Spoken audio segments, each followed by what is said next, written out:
Guys, Coach Bot here with your Thursday tip. How we doing? Talking reverse hypers and talking about volume and loading. First off, reverse hypers are the best exercise to strengthen your lower back, okay? Most people shy away from training their lower back because of soreness, okay? The reason you develop soreness in areas typically is because it's one, undertrained, or two, because it's weak. Either thing, you need to get after that area of the body. Lower back is one of the areas that most people neglect, and especially for people, you know, in your 40s, 50s, and 60s, we shy away from those areas. We got to keep those areas strong, okay? But for athletes, that's what we're talking right now, and for coaches, you guys programming it, all right? We program even a little more aggressively than they do at Westside or some of the other places that we follow. Typically, the prescription is somewhere around 4 times the load in the squat rack. So that's the total amount of reps you do in the squat rack. Add all your weight up together. Let's say it gets to 10,000 pounds, okay, that you've done squatting, things like that.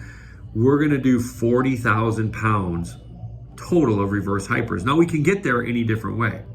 Okay, that's with load, that's with volume, high repetition, low repetition, heavier weight, things like that. So you can vary that. For our younger kids, we will go all the way up to 6 times that load. Because again, as they're growing, we need to strengthen that area.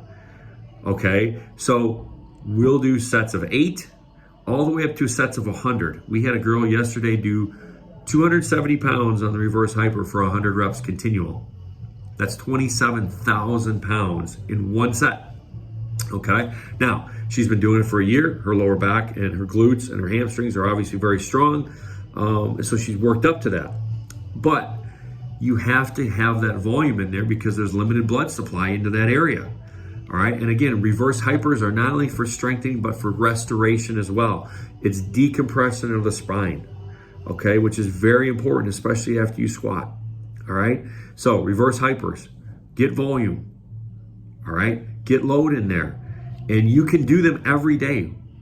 All right, again, like I said, it's for restoration, strengthening, things like that. People do, you know, I do reverse hypers almost every day. Now, like 2 sets of 20 on some of my on some of my down days or whatever, but I just do them to protect my back.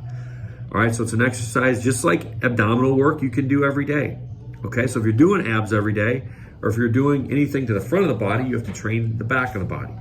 Okay, so with reverse hypers, to conclude, I know it's been kind of a long post here. Volume, load, make sure you're doing them consistently, 2 to 3 times a week.